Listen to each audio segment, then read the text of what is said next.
Bonjour à toutes et à tous. Je suis très contente de vous retrouver sur ma chaîne Canal Jack, une chaîne de résistance, grâce à ces deux armes qui sont la conscience et l'intelligence. Je me trouve aujourd'hui, en février 2021, en compagnie d'une autre jeune femme, résistante aussi à sa manière, qui s'appelle Julie. Bonjour Julie. Bonjour Jocelyne. Vous savez peut-être, vous avez peut-être remarqué que sur ma chaîne, il y a une rubrique qui s'appelle Causerie. Parce que je rencontre beaucoup de personnes intéressantes et j'ai envie d'enregistrer des entretiens avec ces personnes, lorsqu'elles m'ont donné leur accord bien sûr. Alors en général, ces personnes ont deux qualités que j'apprécie. Premièrement, elles ont un parcours de vie où elles ont dû surmonter des difficultés et elles ont pu le faire grâce à leur courage, leur persévérance et leur lucidité. Et deuxièmement, elles ont une capacité d'analyse politique de n'importe quelle situation, sachant que tout ce qui arrive en société est politique.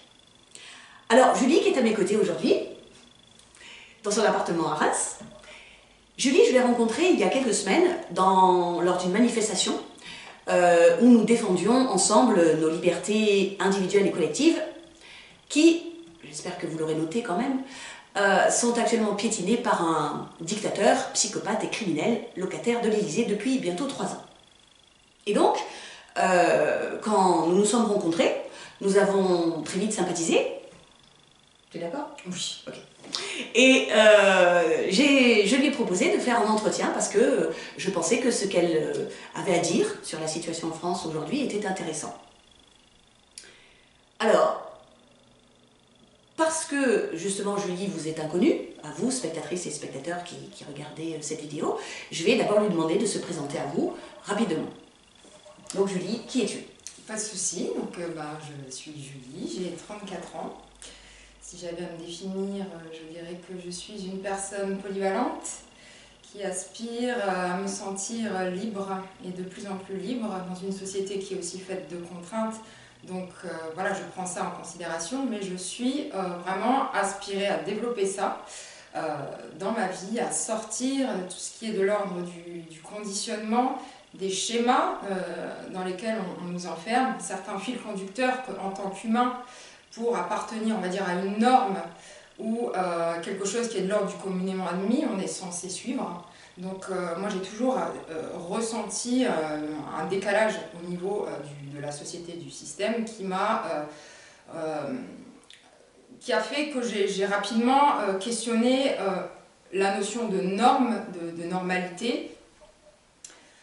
J'ai eu envie de m'en extraire, surtout dans le cadre, quand j'étais surtout étudiante, en fait, j'ai beaucoup questionné ça. Et j'ai rapidement su que je ne pouvais pas me cantonner à un domaine et que j'étais profondément polyvalente. Mais le potentiel jugement d'autres personnes m'a un petit peu freinée. Et à l'heure actuelle, je sens qu'il y a quelque chose de cet ordre-là qui s'est libéré, ce qui fait que j'arrive à plus assumer mon côté polyvalent, ma nature aussi artistique, et j'ai très envie, on va dire, de continuer mon chemin en exploitant mes potentiels, en allant les chercher et en partageant ce que j'apprends autour de ça pour peut-être impacter d'autres personnes qui pourraient ressentir la même chose. D'autres personnes qui ne sont pas du tout dans ce type de fonctionnement, mais qui pourraient peut-être s'y intéresser. Et tout simplement l'envie de partager, et raison pour laquelle j'ai accepté ton interview. Voilà. Vous voyez, encore une fois, tout ce que Julie va dire pendant cet entretien et les quelques questions que je serai amenée à lui poser ne sont pas préparées au millimètre. Donc là, vous voyez, elle ne savait pas que j'allais lui demander de se présenter à vous. Alors j'espère que avec cette rapide présentation, vous aurez envie d'écouter ce qu'elle a à dire sur la situation, ce qui s'est passé en France en 2020 et ce qui pourrait se passer en France en 2021. Et si vous voulez entendre, eh bien, vous laissez juste passer le générique et on se retrouve après.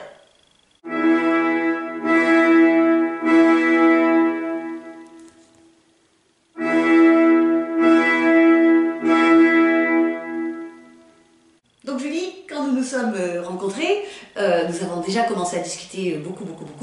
Et lorsque tu as accepté le principe de cet entretien, je t'ai proposé 5 thématiques. Oui. Donc je vais vous présenter les 5 thématiques.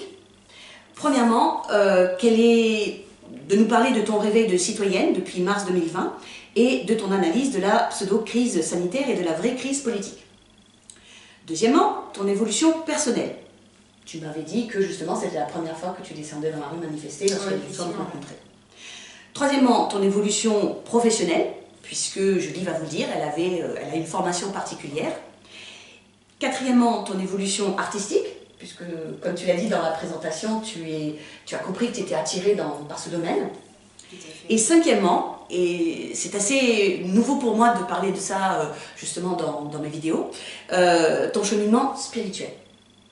Et là, c'est une question ouverte, c'est-à-dire que Julie, je ne sais absolument pas ce qu'elle va répondre dans ce domaine. Voilà. Alors, sachant que je ne sais pas du tout ce que Julie va dire, précisément, si vous voulez, je serais peut-être amenée à lui poser quelques questions pour l'amener à préciser sa pensée, voilà. Je serais peut-être amenée, tu es toujours d'accord, tu n'as pas trop le trac? Même si j'ai le trac, c'est pas grave. Voilà. Et à partir de la première question, eh bien, je passerai derrière la caméra et Julie, tu seras toute seule à l'écran. On continue. Seule et autonome. Voilà. Donc, nous allons maintenant passer à la première question, c'est-à-dire, regardez bien.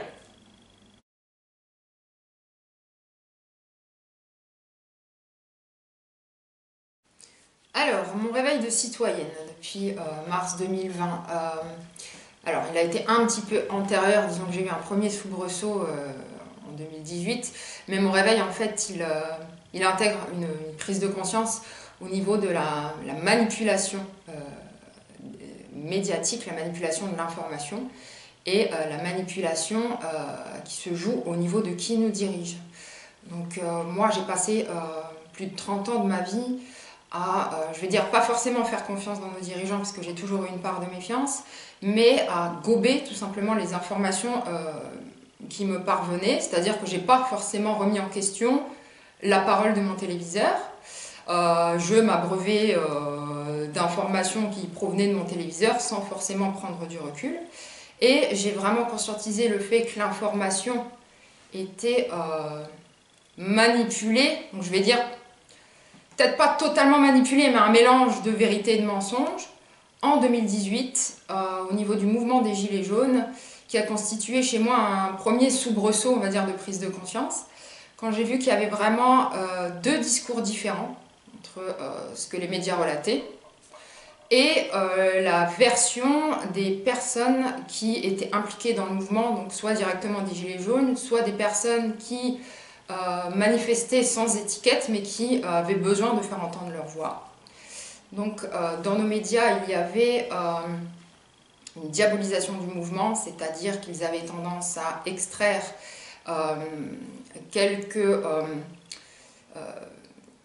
des mots qu'ils avaient pu entendre et qui effectivement avaient été prononcés chez certains gilets jaunes, peut-être des propos homophobes ou racistes, peu importe, pour en faire une généralité, pour discréditer l'ensemble du mouvement. Donc ça m'avait vraiment sauté aux yeux, cette espèce de généralisation, de raccourci.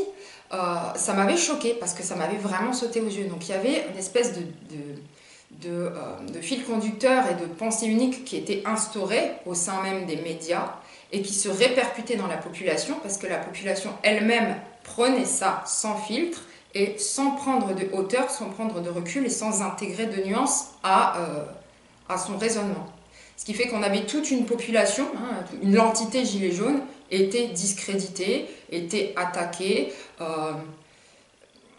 et il y avait même on va dire l'information était décontextualisée, c'est-à-dire que par exemple, quelque chose qui m'avait choqué aussi, c'était qu'il y avait un monsieur qui avait été filmé en train de dire et de faire Ave César. Et eux, ils ont complètement décontextualisé ça, c'est-à-dire qu'ils ont figé la vidéo pour en faire une image. Donc on n'avait pas le son, on n'avait pas le Ave César, on avait juste le monsieur qui faisait ça. Et donc l'information, salut nazi, donc gilet jaune fasciste, gilet jaune, oh mon Dieu, mais c'est quoi ce mouvement, rempli de gens violents. Donc là, c'est pareil. Après, je ne nie pas qu'il y ait des personnes qui peuvent être violentes. Cela n'est pas du tout mon propos. Mon propos, c'est le fait qu'à partir d'un noyau de personnes qui a pu être violent, on en a fait une généralité pour faire rentrer dans la tête des gens que c'était un mouvement violent, avec des gens violents, avec des gens qui cassaient tout. Alors que quand on écoutait les Gilets jaunes, quand on regardait les vidéos qui étaient postées de manière brute, donc sans aucun filtre, directement par les manifestants eux-mêmes. Quand j'écoutais le discours de personnes que je connais qui étaient impliquées dans le mouvement, dont une personne très proche, qui n'avait pas vraiment lieu de me mentir et qui disait qu'il y avait des policiers qui se déguisaient en casseurs pour se mêler à la foule des casseurs, ça c'est évidemment pas des informations qui ont circulé dans nos médias. C'est pas du tout ce qu'ils vont mettre en avant. Et il y a un très gros déséquilibre, et ce gros déséquilibre m'a profondément choquée. Le fait également qu'il y a eu une négation des violences policières, qui ont été très graves. Après, là aussi, je fais très attention à ne pas mettre tout le monde dans le même sac. En l'occurrence, je ne mets pas tous les policiers dans le même sac. Je dis juste qu'il y a eu une très forte négation de la répression qui a été mise en place, alors qu'il y a eu des gens qui ont eu des joues trouées, il y a eu des yeux qui se sont perdus, il y a eu des mains arrachées dans notre pays, en France, et que ça n'a pas du tout été mis en avant. Castaner a même dit qu'il n'y avait pas eu de débordement policier. Donc voilà. Donc ça m'a profondément choquée, et il y a eu cette première prise de conscience qu'il y avait vraiment une manipulation de l'information, parce que... Oui, Julie, donc je voulais te poser la question, tu as dit que tu t'étais rendu compte que l'image déformée des médias, alors peut-être tu sais que les Gilets jaunes justement appellent les médias les merdias. Oui. Voilà, donc c'est ce que je fais moi-même. Alors est-ce que tu as justement constaté dans ton entourage proche, puisque tu dis la population était abreuvée de cette image déformée, est-ce que dans ton entourage proche tu as constaté justement les effets de cette déformation, oui, et donc le discrédit porté sur le mouvement populaire des Gilets jaunes, oui, dans ton entourage proche? Oui, peut-être pas tout le monde, mais oui, il y a des personnes, oui, bien sûr. C'est des violents, c'est des fouteurs de merde, c'est des incultes, c'est des poivreaux, c'est des illettrés, c'est des fascistes. D'accord, ok. Voilà, c'était ma question. Vas-y. Donc ça, c'était ton premier, ce soubresaut de prise de conscience pendant le mouvement des Gilets jaunes en fin 2018 et 2019. C'est ça, c'est ça. Donc il y a eu une espèce d'ouverture de conscience à ce moment-là que j'ai pas forcément nourrie outre mesure, c'est-à-dire que j'ai fermé le tiroir en fait. C'est juste que, comme les tiroirs s'est réouvert après dans un autre contexte, j'ai été amenée à réfléchir en fait sur la manière dont certaines informations avaient été mises en avant dans les années passées, notamment autour d'un sujet qui, quand je réfléchis avec le recul, ça me choque en fait, parce que je me rends compte que là aussi les médias ont eu un rôle extrêmement important à jouer là-dedans. Et ça n'a pas aider le peuple à aller de l'avant, bien au contraire. C'est tout ce qui était de l'ordre du matraquage autour de la religion de l'islam, en fait.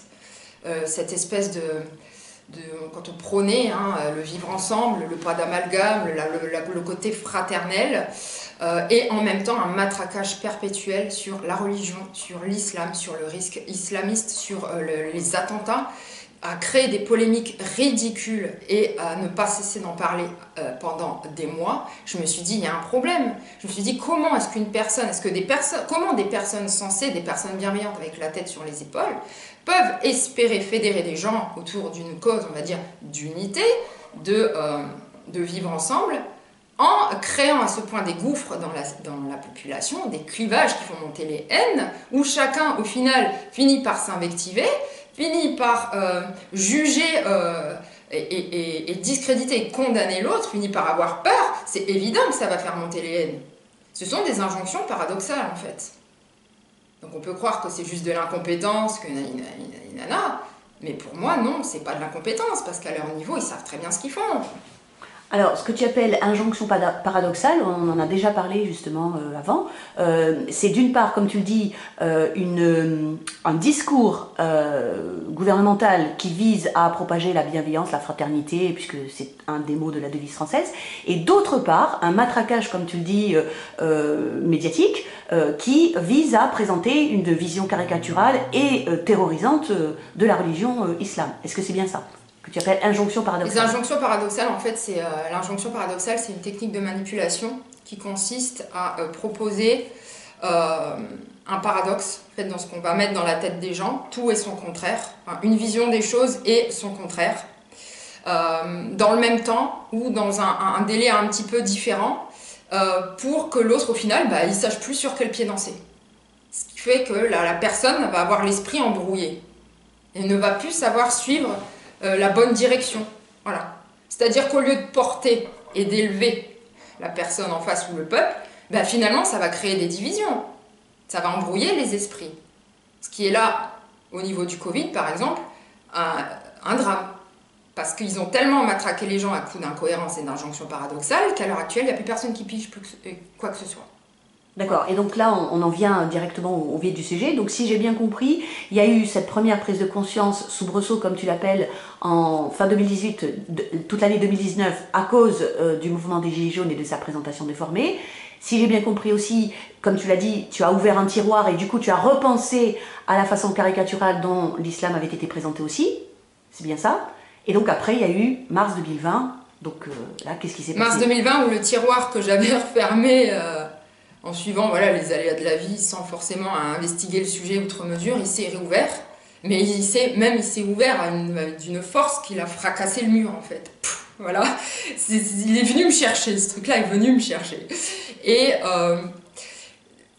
c'est toute une prise de conscience en fait de ce sur quoi repose le système est une vaste manipulation. Alors je dis pas que tout est faux, il y a des gens qui sont bien sûr qu'il y a des gens qui sont bien, je pense qu'il y a aussi même des gens qui s'investissent en politique et qui sont bien, là n'est pas le sujet. C'est ce qui fait le fondement en fait de notre système, qui pose sérieusement question, et je suis allée toucher ça du doigt en me rendant compte que tous les piliers en fait qui étaient autour de moi et auxquels je croyais en fait c'était pas ce que je pensais, et j'ai vécu un véritable effondrement intérieur. Donc ça c'était l'été dernier, un effondrement de mes propres piliers que à l'heure actuelle c'est bon, je pense que je suis quelqu'un d'assez solide, mais j'ai été très ébranlée dans mon fonctionnement. Et ce que je souhaite mettre en avant aussi, c'est que je suis très intéressée par les sujets de la manipulation. Dans mes études de psychologie, j'ai étudié la question, en fait, ça m'intéresse en fait de voir un petit peu comment les personnes qui n'ont pas de conscience, c'est-à-dire les psychopathes ou les manipulateurs pervers qui ont un fonctionnement très particulier, qui est un fonctionnement rare, mais néanmoins il existe, qui n'intègre pas, on va dire, tout le panel de ce que l'humain peut ressentir, qui, en fait, ce sont des personnes qui n'ont pas de conscience, pas de scrupules, pas de remords, qui sont prêts à faire tous les coups bas, qui sont dans un fonctionnement de manipulation qui est vraiment perverse et qui va saboter la personne en face, en fait, quand elle est prise dans ses filets. Et je l'ai vécu personnellement dans le milieu professionnel, où la partie intuitive de nous, pour se rendre compte qu'on a affaire à ce type de configuration, en face de nous, la partie intuitive, la partie corporelle, la partie sensitive, a un rôle très important à jouer. Après, tout le monde ne touche pas ça en lui au même moment, mais en tout cas chez moi, ça a été très important. Pour en avoir discuté avec d'autres personnes qui étaient dans le même cas, elles m'ont dit la même chose. C'est-à-dire qu'on ressent intérieurement qu'il y a un truc qui ne va pas. Il y a quelque chose de factuel, par l'observation, quand on met bout à bout certaines informations, certaines choses qui nous sont présentées, il y a des incohérences, il y a des choses qui ne collent pas, et c'est factuel, mais il y a aussi le ressenti qui ne trompe pas, un ressenti intérieur qui nous alerte qu'il y a quelque chose qui ne va pas. Donc ça, je tenais à souligner, on va dire, cet intérêt que j'avais pour ce type de sujet. Après, je ne dis pas que je suis invulnérable, même si je pense avoir une bonne connaissance de la manipulation, des techniques de manipulation. Je ne dis pas que je ne peux plus tomber dans les filets d'un manipulateur, mais je pense avoir une bonne connaissance du sujet. Donc au niveau du Covid, oh là là, vaste sujet, mon Dieu. Donc on fête les 1 an, l'anniversaire du Covid. Quand c'est arrivé, moi j'ai eu très peur, honnêtement, j'ai vraiment eu peur. J'ai pas du tout été dans le jugement des dirigeants, pas été du tout dans le jugement à ce moment-là, quand c'est arrivé, du traitement médiatique, en tout cas dans les premiers jours. Mais je me suis rapidement rendu compte qu'on jouait sur la peur. Ça m'a sauté aux yeux, je me suis dit, c'est pas normal, ça c'est pas ça, il y a un truc qui va pas. On est en train de faire peur aux gens à outrance, il y a un truc qui ne va pas. Une personne, des dirigeants qui ont la tête sur les épaules, qui sont rationnels et qui sont bienveillants, ne font pas un tel matraquage, et je parle même pas du matraquage médiatique qui a été juste à vomir, autour de la peur. Ça m'a sauté aux yeux rapidement en fait. Je me suis dit, il y a un truc qui va pas. Il y a un truc qui va pas. En février dernier aussi, j'avais rendez-vous régulièrement chez l'orthoptiste, et quand il y a à la sortie par exemple des bars tabac, des fois il y a des unes de journaux qui sont un petit peu grossies ou un petit peu mises en évidence pour qu'on accroche sur les titres ou la première page. Et je me souviens qu'il y avait cet article qui était mis en avant. C'était un monsieur qui luttait soi-disant contre le Covid avec carrément un scaphandre en gros plan. Et derrière, écrit en gros plan, « Êtes-vous prêts ?» J'ai halluciné, je fais c'est pas possible, mais ils veulent faire passer quoi comme message là? Parce qu'à ce niveau, en fait, il est évident qu'ils ont une connaissance une bonne connaissance de la communication, comment faire passer les messages. Rien n'est choisi au hasard. Pourquoi ils font ça? Et j'ai pas adhéré, je me suis dit, mais c'est pas possible. On cherche à faire peur aux gens, en fait.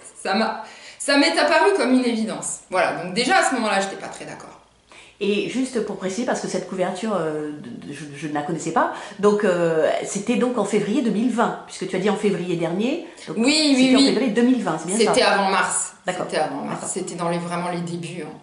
Et est-ce que tu peux justement, puis je reprends ces fameuses injonctions paradoxales, donc puisqu'on en a déjà parlé lorsqu'on s'était rencontrés, est-ce que tu peux expliquer ce qui t'a frappé aussi dans le premier discours du dictateur Macron? J'allais venir. Le 16 mars dernier, donc l'allocution d'Emmanuel Macron la veille du premier confinement. Ouh là là là là là, c'est pas passé du tout. C'est pas passé du tout. C'est-à-dire que là, je redis ce que j'ai exprimé il y a 5 minutes, c'est-à-dire qu'au niveau de mon ressenti intérieur, donc vraiment dans le corps, non, il y a un truc qui s'est passé. Je me suis dit, le gars là, à son niveau, il ne peut pas, il peut pas. Donc non seulement c'était une rhétorique de peur, mais en plus de ça, une rhétorique de guerre. Donc c'est-à-dire que dans un premier temps, il dit Français, ne cédez pas à la panique. Et après, il dit 6 fois, nous sommes en guerre. Je suis désolée, à son niveau, quand on a un tel rôle à jouer, quand on a un tel poste, en plus c'est quelqu'un qui est dans l'hyper-contrôle, quand on regarde un petit peu sa gestuelle non-verbale, c'est quelqu'un qui est comme ça, c'est-à-dire qu'il est très contrôlant, il fait très attention à ce qui émane de sa personne, il fait très attention à ce qu'il dit, ça se voit. Donc, qu'il dise ça, c'est pas du tout un hasard. Je suppose qu'il a aussi des coachs en communication. C'est pas un hasard. Donc pourquoi ça? Pourquoi une telle rhétorique basée sur la peur, basée sur la guerre? Pourquoi est-ce qu'on dit dans un premier temps ne vous inquiétez pas pour ensuite dire nous sommes en guerre? Pourquoi, quand on reprend le fil conducteur de toute cette histoire depuis l'an dernier, les événements sont émaillés de ce type de paradoxe, de ce type d'incohérence qui est grotesque en fait? Parce qu'aujourd'hui, les gens, quand on les interroge, ils disent « je ne sais plus quoi penser, je suis complètement perdu ». Et il n'y a rien de plus malléable qu'un peuple perdu et un peuple qui a peur. Les injonctions paradoxales, c'est typique des personnes qui sont manipulatrices, c'est typique. Et ça justement, c'est d'autant plus important que tu le dises parce que ton précédent métier et ta formation, c'est justement psychologue. Donc c'est quelque chose, c'est un domaine dans lequel tu as de l'expérience. Je dis ça parce que, évidemment, venant, je sais pas, je dis n'importe quoi, venant d'une infirmière ou venant d'un conducteur, d'un routier, ce type de jugement, au sens, non pas de sanction, mais de résultat d'une analyse, ce type de jugement, on pourrait très bien le balayer. Mais toi, tu es une psychologue. Donc quand tu dis une injonction paradoxale, c'est typique de tel ou tel comportement, eh bien, n'importe qui est censé, qui est éduqué, doit te croire un minimum, quoi. Bah, peut-être accorder du crédit à ce que je dis. Après, je fais toujours attention parce que j'ai pas envie non plus de convaincre qui que ce soit. Je suis la première à dire faites-vous votre propre vérité. Je n'aime pas convaincre. Je lance des pistes en fait. Après, on me suit ou on ne me suit pas. Alors moi, effectivement, oui, je me suis intéressée à ça dans le cadre de mes études. Après, en tant que, on va dire, psychologue, moi j'ai travaillé en gériatrie, donc ça a complètement exclu ce domaine-là. Mais oui, il y a une recherche personnel à ce niveau-là dans le cadre de mes études. J'avais fait un petit travail là-dessus, je me souviens, mais c'est surtout parce que je l'ai expérimenté. En fait, c'est effectivement ma recherche, mais l'expérience. Parce que quand on est face à ce type de profil, on va rechercher aussi des témoignages de personnes qui ont vécu la même chose. Il y a quelque chose qui se passe à l'intérieur de nous. On vit, on est dans le vif du sujet, donc on voit en fait l'étendue des dégâts que ces personnes peuvent faire en montrant patte blanche. C'est-à-dire qu'on ne soupçonne rien. Ce sont des personnes qui vous abordent avec un sourire bien lisse, ce sont des personnes qui sont intelligentes, ce sont des personnes qui vont se montrer très empathiques, qui vont très bien comprendre un petit peu vos qualités, votre sensibilité, etc. Et qui ensuite vont complètement changer du tout au tout, mais de manière subtile, ce qui fait que vous ne savez plus sur quel pied danser et vous vous questionnez sur votre santé mentale. C'est-à-dire qu'on se demande si c'est nous qui sommes fous ou si c'est nous qui avons un problème, sachant que ces personnes-là peuvent totalement jouer là-dessus en faisant croire que c'est nous qui avons un problème. C'est comme ça qu'on va avoir des inversions accusatoires. Ce qui est exactement le cas maintenant. Hein. Tout à fait, tout à fait. On est en train de procéder, là, à l'échelle nationale, à des inversions accusatoires. Alors qu'on soit bien clair, Julie, quand tu dis « on », il s'agit bien du gouvernement. Du gouvernement, du traitement médiatique, etc. Voilà. Du gouvernement et médias, bien sûr. Voilà. Oui. C'est nous qui devenons les méchants irresponsables.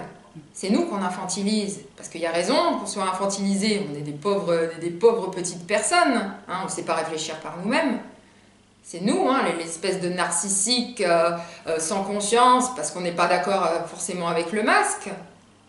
C'est nous, les complotistes. En fait, il y a toujours des inversions comme ça. C'est nous, les irresponsables. Eux ne regardent jamais leurs erreurs. C'est typique. C'est typique. Voilà.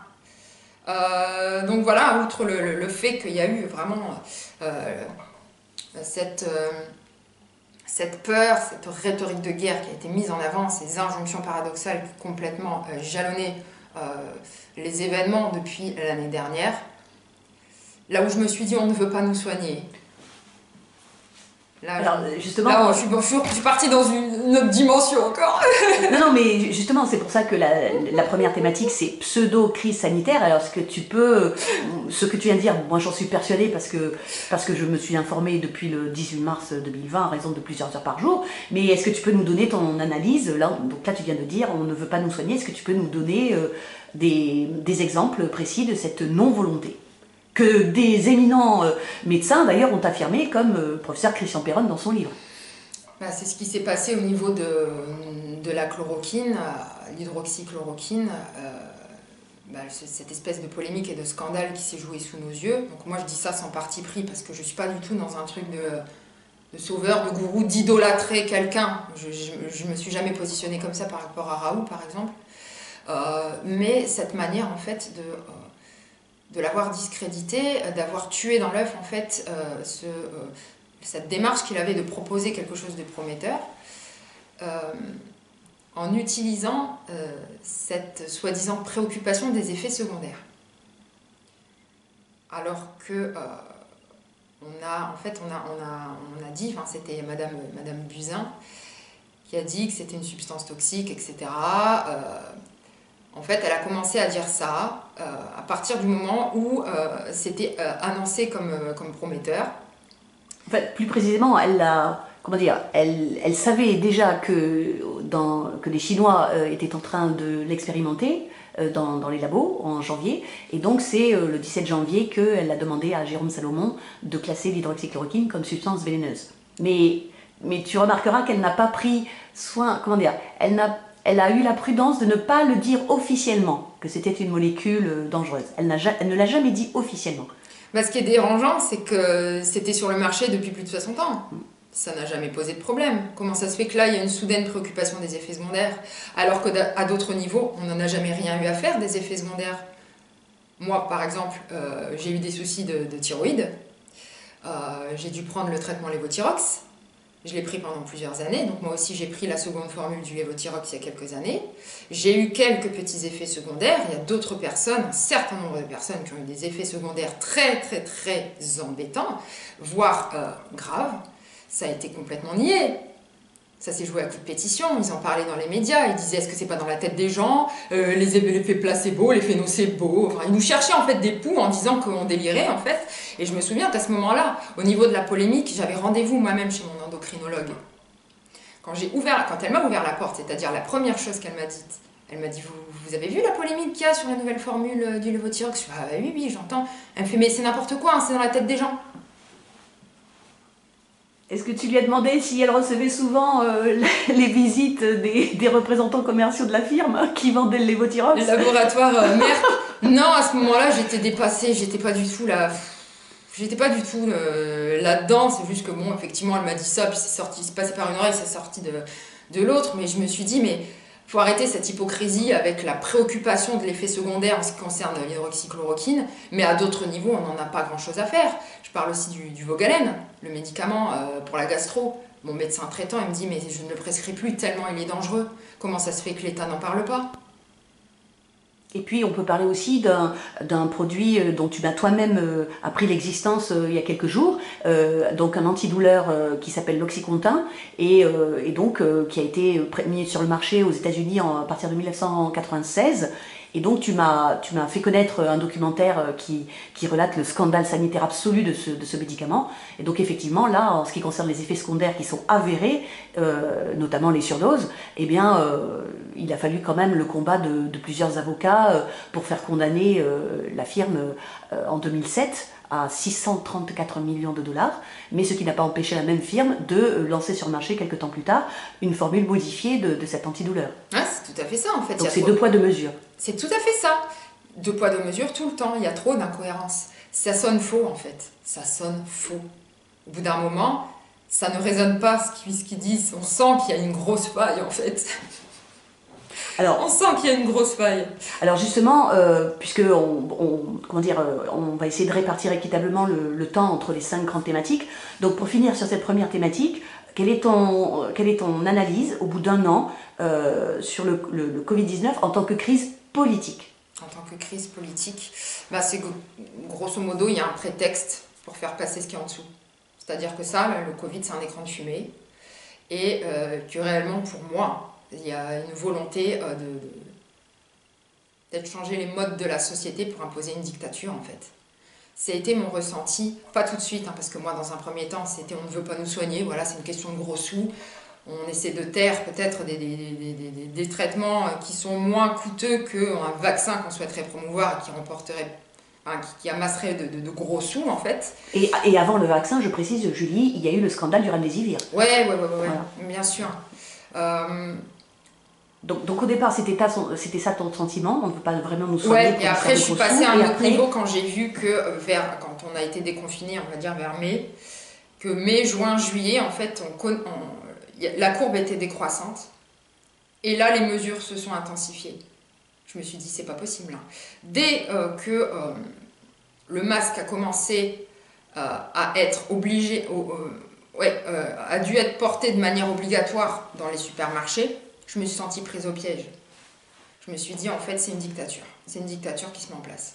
Je me suis dit, on veut mettre l'humanité sous cloche. Alors, ça peut sembler aberrant, je le conçois, mais ça a été vraiment mon ressenti. Je me suis sentie tomber dans un piège, mais un truc de fou. Et je me suis dit, ça va se faire partout. Le masque, en fait, il va être généralisé. On va le porter à l'extérieur en tout temps. On pourra peut-être plus avoir accès à certaines choses si on n'a pas le masque. Je le disais à des gens qui ne me croyaient pas, qui me riaient au nez. Et je disais, mais les mesures, elles vont s'intensifier de pire en pire. Ça va être de pire en pire. Et on me disait, mais pourquoi? Je fais, mais parce que le Covid, c'est un écran de fumée. On essaie de faire passer autre chose. Des lois liberticides, en fait. Voilà. Et c'est ce qui s'est réalisé. C'est ce qui s'est réalisé. Après, j'entendais des choses qui étaient dites à ce niveau-là. Après, moi, je fais toujours très attention parce que j'ai du discernement et je ne veux pas forcément prendre tout ce que j'entends pour vérité. Mais j'ai fait des recherches sur le transhumanisme. Et il y a des personnes extrêmement fortunées.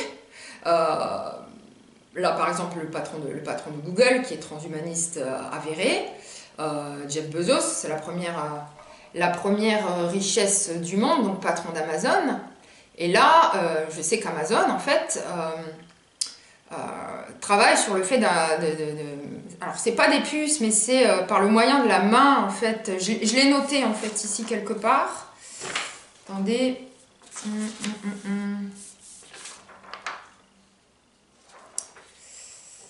C'est le paiement biométrique. Voilà. Donc c'est un moyen de paiement par la paume de la main qui remplace la carte bleue. Donc on passe ça à la caisse. Ça scanne la structure de la peau et le réseau veineux par une caméra en fait. Et ça permet de limiter le temps d'attente dans la file. Ça permet de garder la distance, la distanciation sociale. Et c'est idéal pour la crise actuelle. Voilà. Bon, ça, tout ce qui est de l'ordre des puces sous les mains, ça date d'avant le Covid, hein. Cette espèce de numérisation un peu de la société, ça ne date pas d'aujourd'hui. Mais il y a une inquiétude quant au fait que le Covid soit une porte ouverte vers l'expansion de cette intelligence artificielle et cette numérisation et robotisation de la société.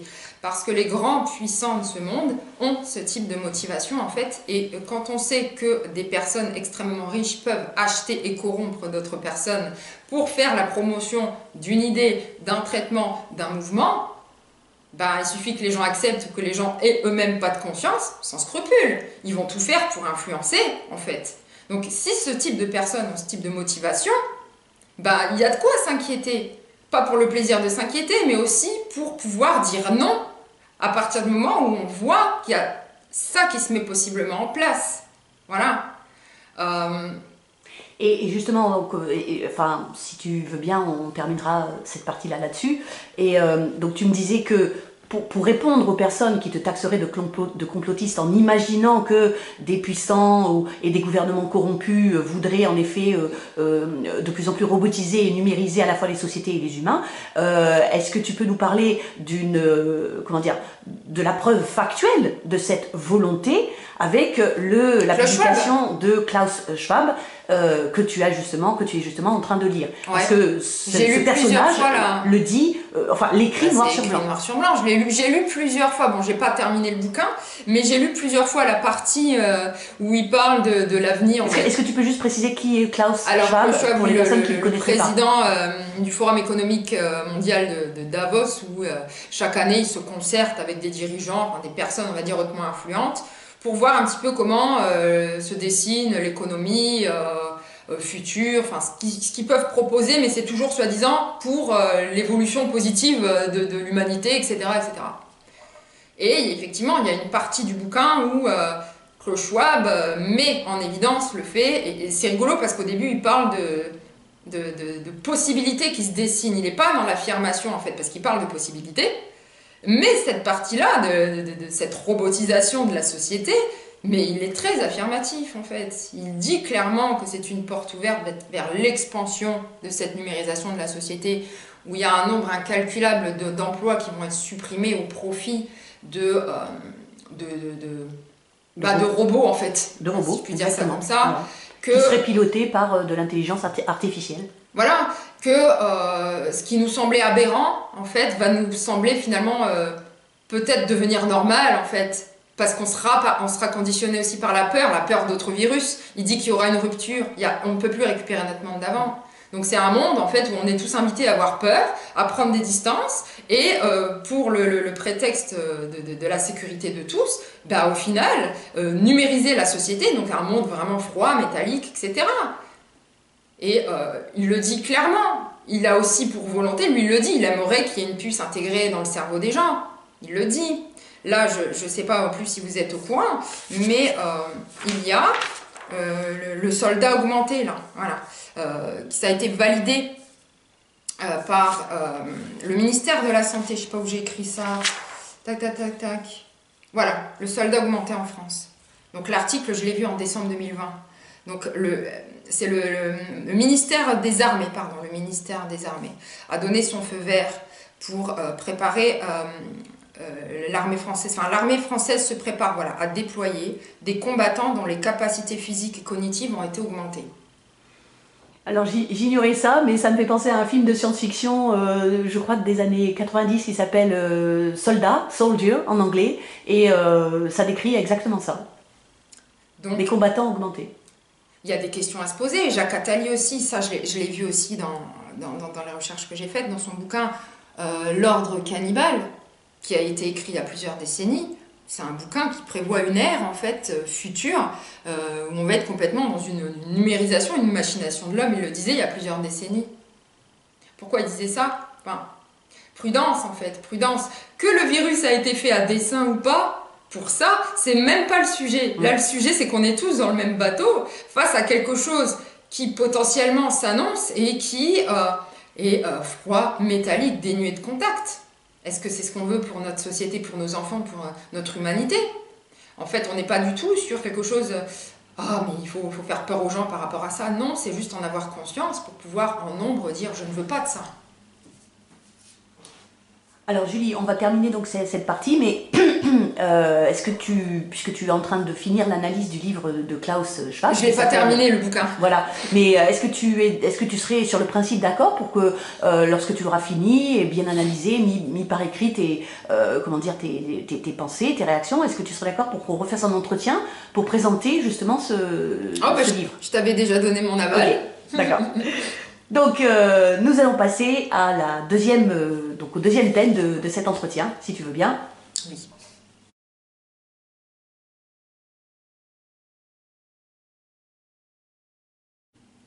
Alors, que représente le fait de descendre dans la rue? C'est une nouveauté. C'est une nouveauté pour moi. Mais en fait, cette prise de conscience a fait que je peux pas me taire. Je suis obligée de me positionner. Et j'ai vraiment l'impression que ça fait partie d'un élan de vie qui est indiscutable et qui peut difficilement être réfréné. En fait, c'est un mouvement de vie que je suis, qui me paraît évident à la suite de mes prises de conscience. Et qui, bien sûr, n'aurait pas été présent si j'avais pas eu toutes ces prises de conscience, en fait. C'est très étroitement lié, bien sûr. Ce que ça me fait, en fait, de descendre dans la rue, déjà, je le fais dans un état d'esprit qui est fédérateur. Pour sentir aussi ce mouvement d'unité, sentir unis autour d'une même cause en fait.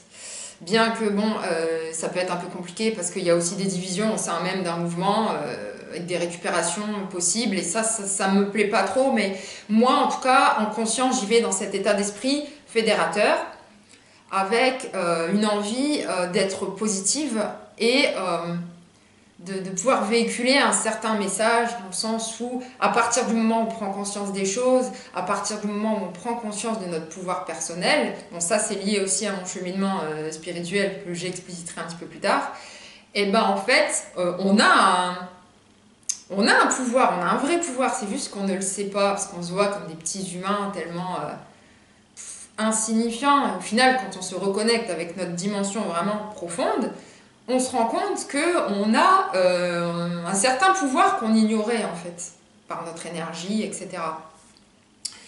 Et étant donné que moi je suis sur ce cheminement-là, que j'ai conscientisé des choses à ce niveau-là, j'y vais dans un état d'esprit vraiment positif pour essayer de rayonner une certaine positivité. Après, attention, je ne suis pas invulnérable, j'ai des coups durs, je suis très très en colère par rapport à ce qui se passe.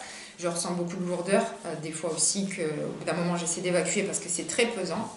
Mais j'ai ce côté chez moi qui a été travaillé, et on va dire cette nature que j'avais avant qui était très défaitiste, voire destructrice, s'est transformée en quelque chose de plus solide, de plus posé, et de beaucoup plus positif et de beaucoup plus confiant en fait. Et avec cet acquis, j'essaye, en fait, j'y vais avec cet acquis dans les mouvements. En tout cas, j'ai cette volonté d'y aller avec ces acquis. Et c'est ce que j'ai écrit dans mes pancartes. Voilà, bon, elle a pris l'eau, hein, elle ne ressemble plus à grand-chose. Ayons confiance en notre pouvoir, et de l'autre côté, ils ne peuvent rien contre un peuple conscient. Ce sont des phrases... Est-ce que tu peux bien vraiment le... Voilà. Et ayons confiance en notre pouvoir de l'autre côté. Parce que pour moi, la clé repose en ça.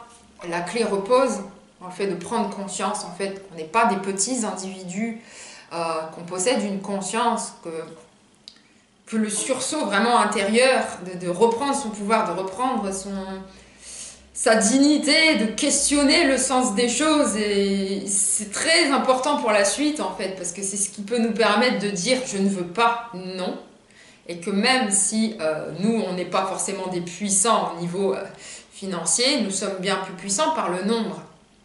On est très nombreux, hein, combien d'individus sur Terre. Si tout le monde a ce type de conscientisation, les puissants qui nous dirigent et qui sont prêts à influencer, corrompre, acheter, etc., ils tombent en fait. Ils tombent, ils n'ont plus de prise. Parce que pourquoi la manipulation elle fonctionne? Il y a l'émetteur et il y a le récepteur. Donc la manipulation elle opère à partir du moment où ici il y a soit une méconnaissance du fait qu'on est manipulé, soit on le sait mais on ne sait pas s'extraire de ça. Donc il n'y a pas de raison qu'ici ça s'arrête. Ce qui va s'arrêter, c'est si nous, hein, le peuple, eux ils sont démasqués. Et on dit non, eux ils n'auront plus de prise. La clé elle repose là. Donc la clé, c'est vraiment, je conscientise en fait que ce en quoi j'ai cru, c'est pas forcément ça, qu'il y a peut-être en face de nous des personnes qui effectivement nous manipulent, et à partir de là, on reparamètre des choses à l'intérieur de nous, on regagne ce sursaut intérieur et on dit non. Et est-ce que tu dirais que pour toi, justement, ce jour où pour la première fois de ta vie, c'est ce que tu m'as dit lorsqu'on s'est rencontrés, tu es descendu dans la rue manifester avec donc ces 2 slogans écrits, est-ce que c'est pour toi, ce jour-là, une façon de regagner du pouvoir personnel que tu as mentionné il y a quelques secondes? Est-ce que c'est ça? Ce jour-là a marqué ça? Une prise, même petite, à ton niveau, mais une prise de pouvoir ou une affirmation de ton pouvoir personnel. Est-ce que c'est ça que ça représente? Une affirmation déjà de faire entendre ma voix. C'est vital. Après mes prises de conscience, effectivement, j'ai besoin, en fait, j'ai ce besoin, cet élan, de dire ce que je pense, de le dire de manière bienveillante, sans chercher à créer de division. Il y a des choses qui ne me parlent pas forcément dans ce que j'entends, parce que les gens peuvent scander aussi au cours des mobilisations. Donc j'y vais effectivement dans vraiment un état d'esprit fédérateur. Et oui, c'est une manière aussi de ressentir cette notion, on va dire, plus de souveraineté. En fait, quand je parle de pouvoir, c'est pas le pouvoir qui écrase. Non, bien sûr. C'est le pouvoir qui fait grandir, en fait. Je le ressens aussi quand je vois que on est content d'être là, en fait. Il y a une unité autour d'une même cause. On est d'accord avec ce qu'on dit. On ne se sent pas seul. Voilà, c'est ça. On se sent pas seul. Et un peu l'union fait la force. Bon, après, on n'est pas, honnêtement, on n'est pas très nombreux. Mais rien que ça permet de sentir une certaine forme d'union.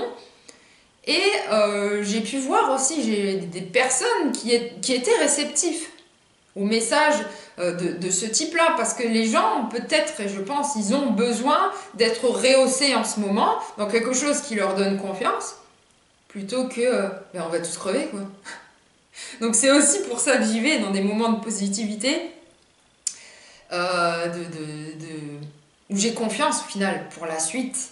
Moi, en fait, j'ai une confiance dans l'humanité, j'ai confiance dans la suite, c'est juste que là, je pense on est dans un passage en fait où l'entre-deux est très compliqué et va potentiellement être très compliqué. Mais moi, je crois en quelque chose de mieux après. Heureusement d'ailleurs. Et pour revenir sur... donc tu as dit que ce jour-là, une des raisons, c'était de faire entendre ta voix. Donc parlons justement du porte-voix, puisque moi je manifeste toujours avec mon mégaphone depuis les Gilets jaunes. Tu gères très bien je te l'ai proposé donc, la première fois qu'on s'est rencontrés. Et donc tu l'as fait. Mais tu as eu beaucoup de mal. Alors, on en parle souvent, toi et moi. Est-ce que tu pourrais expliquer justement quelle est la difficulté, alors que tes pensées, tu les avais écrites, quelle a été pour toi la difficulté que tu as surmontée de prononcer à haute voix et à voix amplifiée ton message? Voilà, est-ce que tu peux l'expliquer? C'est toujours un peu... Le fait d'être réservé. Le fait d'être réservé et de ne pas forcément me mettre en avant. Voilà, j'ai une personnalité, je ne vais pas dire effacée, mais... un petit peu quand même, mais on va dire sur la réserve. Donc là, le mégaphone, on rentre dans un truc posé, à la voix qui porte, les regards qui sur soi. Enfin, ça peut être très impressionnant, il ne faut pas être timide. Donc il y a ce côté-là qui m'a un peu retenu parce que je suis quelqu'un de réservé. Et aussi, je me mets des pressions assez inutiles. C'est-à-dire qu'à partir du moment où admettons, je me dis, je vais prendre la parole, c'est comme si je n'avais pas le droit à l'erreur. D'accord, il y a une espèce de perfectionniste, voilà, comme tu me disais une espèce de pression de perfectionnisme qui me rajoute un poids supplémentaire dans ma prise de parole, où je me dis, bah là, ok, je vais oser parler, mais si j'ose parler, est-ce que je vais pas dire n'importe quoi? Est-ce que je vais pas bafouiller? Est-ce que je vais pas dire un truc de travers? Ce qui fait qu'effectivement, il y a ce côté un peu perfectionniste, et finalement dans le contrôle aussi. Voilà, donc... et c'est rigolo parce que j'en ai parlé à des personnes, étant donné que oui, effectivement, j'ai réussi à aller au-delà de mes peurs samedi dernier parce que j'ai récité un texte que j'avais écrit au mégaphone et j'ai partagé ça avec d'autres personnes qui ont dit, mais alors qu'elles sont elles-mêmes très impliquées dans ce qui se passe aujourd'hui et elles-mêmes cherchent des solutions, on discute ensemble en ce moment, ils disent, mais jamais je pourrais faire ça! C'est vrai? Ils le disent, oui. Et des personnes de quel âge à peu près? Plus ou moins mon âge, 30-40 ans.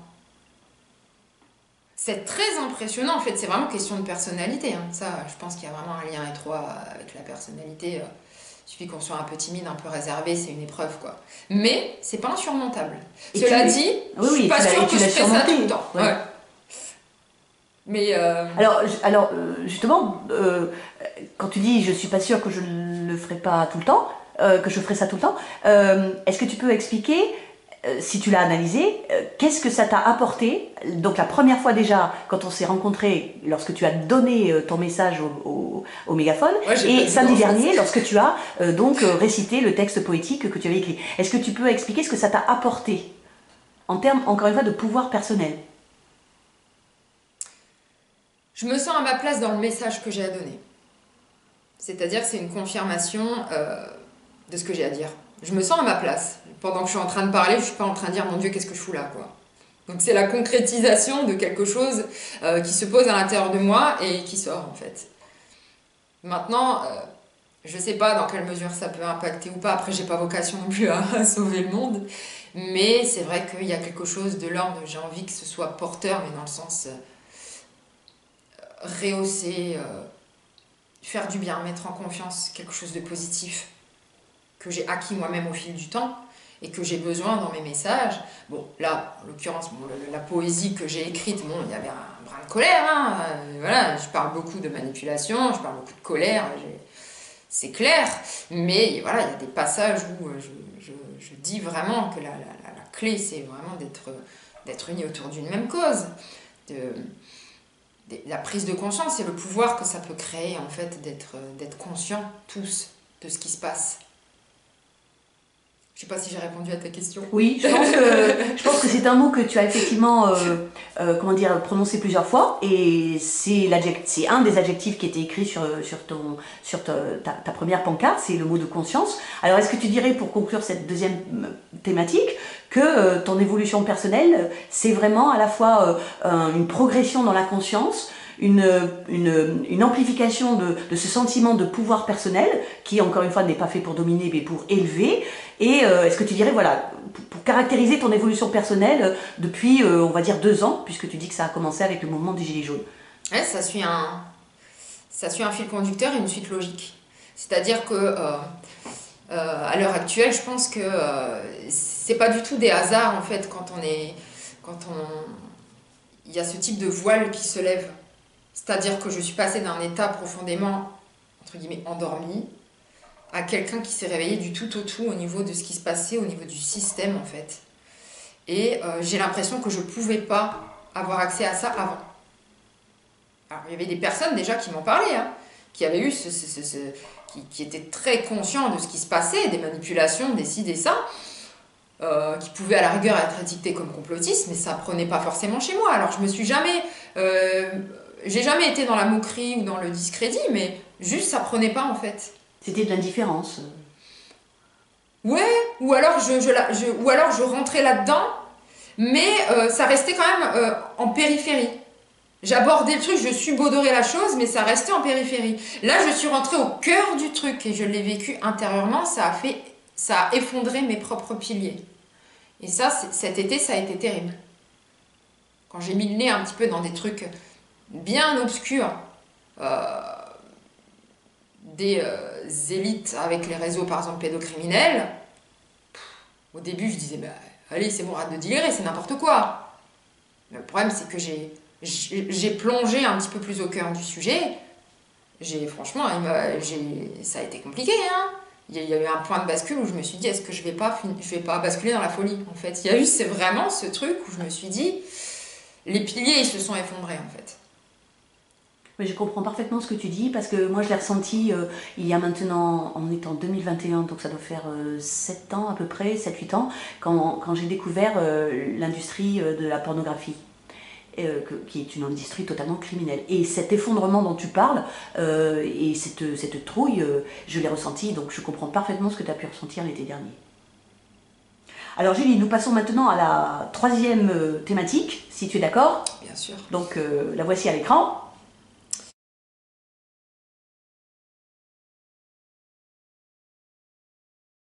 Alors, pourquoi un réajustement? Bah, il y a plusieurs facteurs qui entrent en compte, en fait. Je ne sais pas nécessairement par lequel je vais commencer. Je dirais déjà le fait d'avoir pris conscience qu'il y avait une asymétrie entre, on va dire, le soignant, la blouse blanche, la posture, et le patient, le client, le résident. En fait, dans la posture, il y a une forme d'asymétrie, c'est-à-dire que la personne aidante en blouse, le psychologue, le médecin, enfin, on va dire cette équipe de soignants, est peut-être vue comme des personnes qui possèdent un savoir, qui savent alors que l'autre en face ne sait pas forcément. Et, enfin, il y a quelque chose de l'ordre de ça. Et à l'heure actuelle, je ressens que pour moi, hein, je ne dis pas que c'est bien ou c'est pas bien, mais en tout cas, moi, c'est là que je suis amenée à rééquilibrer la posture, c'est-à-dire d'avoir un fonctionnement d'humain à humain sans étiquette. Ça, c'est présent aussi parce que ça suit vraiment le mouvement d'évolution qui est le mien. Ça a un lien avec le cheminement spirituel aussi, parce que ce cheminement spirituel qui est vraiment une reconnexion à notre essence et à soi-même, en fait que plus on avance profondément là-dedans, plus on est amené à développer une certaine forme de liberté. C'est-à-dire que tout ce qui va être cloisonnant et qui de toute façon m'a toujours dérangé d'une certaine manière, ça agit un peu comme loupe et en tout cas moi pour ma part, j'ai envie de casser tout ça en fait. Encore une fois, pas parce que c'est juste ou c'est pas juste, mais parce que moi ça me correspond. Et du coup je suis amenée à continuer à aider les gens, mais sans étiquette, sans posture asymétrique, sans posture qui peut, on va dire, réfréner mes élans de spontanéité, mes élans de chaleur, parce que le psychologue, bon, la posture, elle s'efface un peu dans le milieu gériatrique, parce que la personne âgée fonctionne beaucoup avec l'affect et la chaleur, mais dans d'autres cas, il y a vraiment quelque chose d'assez opaque, où la distance, on va dire, de toute manière, dans n'importe quel domaine, elle est toujours questionnée. La distance, comment on va dire les choses, parce qu'il ne faut peut-être pas trop en dire. Alors, est-ce que ça je vais le montrer, est-ce que ça je ne vais pas le montrer? En fait, il y a quelque chose qui est de l'ordre du questionnement et d'une certaine gymnastique intellectuelle où on fait ça intérieurement. En tout cas, moi, c'est comme ça que je l'ai vécu. Mais ce que tu expliques là, c'est que tu l'as vécu en tant que membre du personnel, entre guillemets, soignant, en tant que psychologue. Ouais, c'est ça. Ouais. Après, j'ai quand même trouvé ma place là-dedans. Mais à l'heure actuelle, j'ai vraiment besoin de fonctionner d'humain à humain en utilisant aussi une approche qui sort de l'analyse purement mentale. Genre, quelqu'un est en train de me raconter quelque chose, je vais analyser son discours, etc. J'ai besoin d'être dans quelque chose de beaucoup plus sensitif et intuitif. Donc c'est comme si j'avais besoin d'aller rencontrer l'autre dans ce qu'il est, en exerçant, on va dire, un mouvement de moi à lui, mais quelque chose qui va venir le toucher plus intuitivement. Je ne sais pas comment je peux expliquer. Ben, ce que tu dis là me fait penser justement à l'exact opposé de ce que veulent les élites mondialistes, c'est-à-dire une société de sans contact. Et toi, ce que tu sembles privilégier, c'est justement un contact humain, qui serait différent, comme tu dis, d'une approche purement intellectuelle ou mentale. Ouais. Est-ce que c'est ça? Ouais, bien sûr, bien sûr. Bien sûr, c'est... Ouais, c'est comme si j'avais besoin, comme moi je suis sur un chemin où je rentre au cœur de moi-même, j'avais besoin de rentrer au cœur de l'interlocuteur. Peut-être pas de rentrer, puisque ça peut avoir un caractère invasif, mais en tout cas de t'approcher du cœur des autres personnes. Après, c'est une question de terminologie, mais c'est peut-être mal exprimé. Mais non, mais de t'approcher du cœur des autres avec qui tu veux nouer un contact. C'est un peu un contact d'âme à âme, si je puis dire. Voilà. Tu vois, d'énergie à énergie. Ouais. C'est plus quelque chose de l'ordre de quelque chose d'intuitif et un mouvement spontané comme ça, tac, tac, tac, tac. Bon, après, il y a aussi... Alors, c'est drôle parce que le mouvement que tu viens de faire avec la main, c'est l'une des images justement les plus choquantes du confinement criminel décrété par les gouvernements successifs de Macron. C'est, si tu t'en souviens, tu as sûrement dû voir ça, les personnes âgées qui étaient enfermées dans les EHPAD et à qui on refusait de voir les personnes de leur famille, conjoints, enfants, petits-enfants, etc. Et moi j'ai vu des photos, ou j'ai vu des vidéos où des personnes de la famille étaient à l'extérieur de la chambre de la personne âgée et en fait leurs mains se touchaient à travers la vitre, de chaque côté de la vitre. La même chose, Voilà. hein. Sachant qu'il peut y avoir un syndrome de glissement chez la personne âgée. Tu peux expliquer justement, parce que moi j'ai découvert cette expression il y a quelques mois, je ne connaissais pas, tu peux l'expliquer? C'est le fait de se laisser aller complètement. En fait, la personne, si elle est privée de contact, qu'il y a quelque chose qui ne va pas, en fait, elle peut complètement se laisser aller et elle peut très vite partir.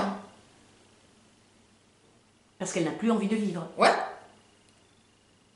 C'est un espèce de gros syndrome dépressif, en fait, qui peut, on va dire, propulser la personne vers la mort très rapidement, en fait. Et c'est ce qui s'est passé de toute façon, parce qu'une des grandes... C'est un risque, en fait. Ouais. On l'a vu en maison de retraite, hein, Ouais. ça. Hein. Donc il faut faire très attention. Et à l'heure actuelle, la balance bénéfice-risque, elle est complètement inversée, en fait. Ils sont en train de tuer tout le monde pour préserver la vie. C'est là qu'on voit qu'il y a un truc qui ne va pas.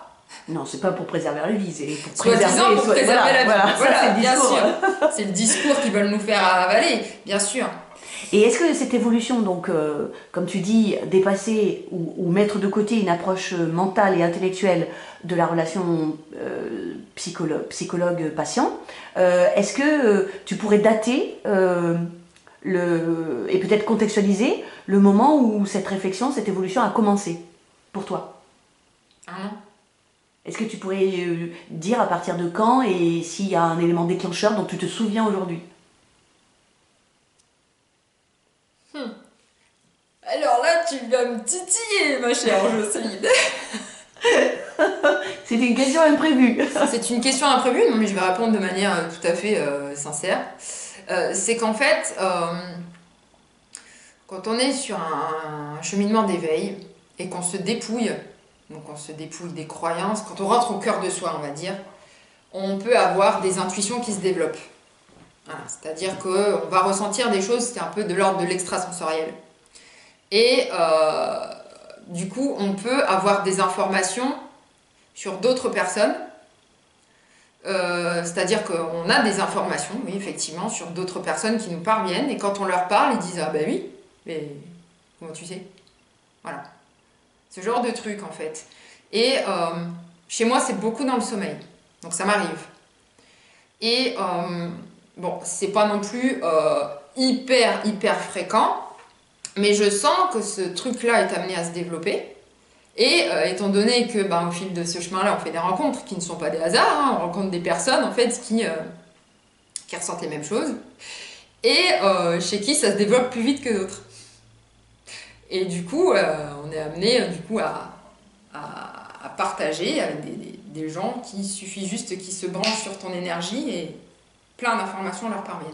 Je les ai rencontrés, donc c'est-à-dire que j'ai rencontré des personnes que j'ai eues au téléphone qui ne connaissent rien sur moi, hein, et qui m'ont dit je ressens ça chez toi, ça. C'était tout à fait ça. Je me dis mais comment tu le sais? Je me suis juste connectée à ton énergie en fait. Mais est-ce que c'est ça qui a été le déclencheur de cette évolution professionnelle? Puisque, pour parler non, concrètement... il n'y a pas que ça. Là, c'était juste pour répondre à ta question quand tu disais ça fait quand, depuis combien de temps à peu près, oui. Que tu as envie d'aller toucher l'autre plus dans quelque chose d'intuitif. En fait, c'est un peu de cet ordre-là. D'accord. C'est-à-dire qu'il y a un truc un peu de ce style-là chez moi, mais pas forcément conscient, mais je sens qu'il y a des mouvements comme ça qui s'opèrent, où j'arrive à avoir des trucs qui sont quand même... percutant, pas dire de ce que les gens me disent, mais c'est intuitif. Voilà, c'est lancé comme ça et ça va toucher l'autre et l'autre il dit waouh, oui, tu vois. Et donc en gros, si je comprends bien, en gros tu t'es aperçu avec cette expérience que c'était beaucoup plus profond, ou en tout cas ouais. que la simple relation mentale ou intellectuelle dans psychologue résident ou psychologue patient, comme tu le disais au départ. Oui. Est-ce que c'est ça? Ah oui. Ah oui. En fait, il y a eu l'expérience de la connexion des personnes les unes avec les autres. D'accord. Dont on n'est pas conscient à la base. Mais à partir du moment où on fait ce travail de dépouillement intérieur et qu'on va se chercher soi au cœur de ce qu'on est, on se rend compte qu'on peut avoir ce type d'approche intuitive qui se développe en fait. Ça vient naturellement se poser sur le chemin. Alors après, on peut mettre un voile dessus parce que ça peut faire peur. Hein. Pourquoi ça pourrait faire peur? Bah, parce qu'il y a peut-être d'autres choses qu'on capte aussi. Des choses... Ah, c'est compliqué d'en parler ici. Hein. Bon, alors, nous en parlerons dans un autre oui entretien. Okay. Donc, pour terminer cette partie sur ton évolution donc, professionnelle et ton abandon, entre guillemets, de l'étiquette professionnelle psychologue, je vais te poser une question totalement imprévue. Ah bah vas-y, je t'en prie.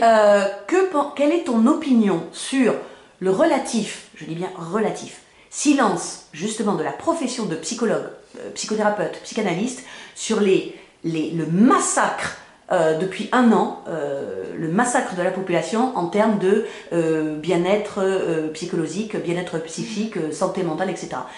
Je suis frappée moi-même de ce relatif silence. Relatif ou absolu? Non, quasi absolu, on va dire quasi absolu, parce que dans un entretien de François, dans une vidéo de François, et trois femmes, une psychologue, une psychothérapeute et une psychanalyste, ont dit clairement, avec des exemples à l'appui, à quel point l'imposition du masque pour les enfants était un traumatisme absolu, à la fois psychique et physique. Donc ces 3 personnes, elles sont des héroïnes pour moi, mais elles sont quand même... Enfin, je veux dire, l'arbre qui cache une forêt silencieuse. Donc, quelle est ton opinion là-dessus? La peur de se positionner, la peur d'avoir des représailles, la peur d'être jugé, étant donné que ce positionnement-là, actuellement, il est condamné. Hein. Dès qu'on sort de la pensée unique, en plus là, étant donné qu'on a prétexté la cause sanitaire, mais dès qu'on va s'en écarter, c'est mais tu te rends compte, mais t'es un irresponsable en fait, comment tu oses penser ça? Il y a des gens qui meurent en ce moment. En fait, il y a ce type de truc où le positionnement est compliqué à poser. En fait, il peut être posé à l'intérieur de soi, encore faut-il qu'il soit posé à l'intérieur de soi. Oui. Parce qu'il y a des personnes qui ne voient pas ça, y compris des gens, des soignants. Ils ne voient pas forcément ça. Ils n'ont pas forcément conscience de ce qui se passe, mais à partir du moment où il y a une conscience de ce qui se passe, il y en a qui ont peur. Ils ne se positionnent pas en fait. Parce qu'ils ont peur du qu'en dira-t-on, parce qu'ils ont peur de se faire taper sur les doigts, parce qu'ils ont peur d'être taxés de complotistes ou autres qualificatifs bidons. En gros, tu nous dis que ça ne t'étonne pas si dans cette profession particulière de soignant pour la santé mentale ou le bien-être psychologique, ça ne t'étonne pas si des personnes refusent de parler et de dire ce qu'elles doivent quand même constater dans leur pratique quotidienne, c'est-à-dire le massacre psychique est en train de se créer. Martine Vonner, donc, qui est à la fois parlementaire elle est psychiatre, et médecin psychiatre, a dit dans la 2e conférence de la coordination santé libre qu'elle a contribué à créer avec la docteure Violaine Guérin, elle a dit qu'elle avait demandé plusieurs fois à Santé publique France les chiffres des suicides et des tentatives de suicide et qu'elle ne les avait pas obtenus. Ça explose. Santé publique France a refusé de lui donner ces données. Il y a vraiment un problème. Non, c'est très grave. Mais apparemment, ça ne t'étonne pas s'il y a cette... d'une manière générale, je trouve, si, je suis très interpellée par le fait qu'il n'y ait pas plus de personnes qui font entendre leur voix. Hein. Dans le milieu médical, dans le milieu... Alors, si, je suis... ça me dépasse, en fait. Mais dans ce qui pourrait expliquer ça, je pense que c'est la peur. Hein. Peur de se faire taper sur les doigts, peur de se positionner, peur de dire... Est-ce que les langues vont se délier? Je pense que oui. D'une manière générale, de plus en plus, oui. Oui. Maintenant, à quelle vitesse ça va se faire? J'ose espérer que ça se fasse assez rapidement, mais je pense qu'on va vraiment vers ça. Hein. Mais oui, mais moi aussi, hein, ce représentatif du masque. On nous a mis un masque, les gens ils savent parler. Oui, je suis tout à fait d'accord. Ouais. La symbolique du masque, en fait, elle va au-delà du simple petit objet censé nous protéger des virus. En fait, elle a complètement anesthésié les paroles. Non, c'est dramatique. En tout cas, elle n'a pas essayé à tienne. Donc, Julie, si tu veux bien, nous allons passer à la 4e thématique de cet entretien. Oui. Tu es prête?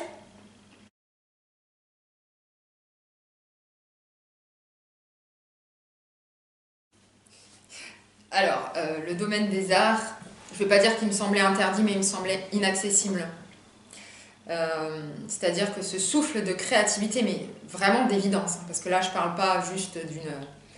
de quelque chose qui m'est venu comme ça, du genre ah mais j'ai envie de faire ça, c'est de l'ordre de l'évidence. Donc on est vraiment sur quelque chose d'extrêmement fort et d'extrêmement puissant à l'intérieur de soi. Cette évidence-là, elle a commencé à apparaître il y a plus de 10 ans. J'avais 22 ans, 23, 11 ans. C'était un souffle intérieur qui ne pouvait pas sortir de moi. Ou alors, il pouvait, mais vraiment par petites bribes, ce qui fait que, par exemple, j'écrivais 2 lignes, et après, j'écrivais plus rien pendant 3 ans, quoi. Donc, je faisais rien. Je savais que ça incluait l'écriture, la musique, la peinture, pas encore. Mais je me sentais artiste et écrivain, sans avoir quoi que ce soit qui étaye le fait que j'étais artiste et écrivain. Mais c'était une évidence intérieure.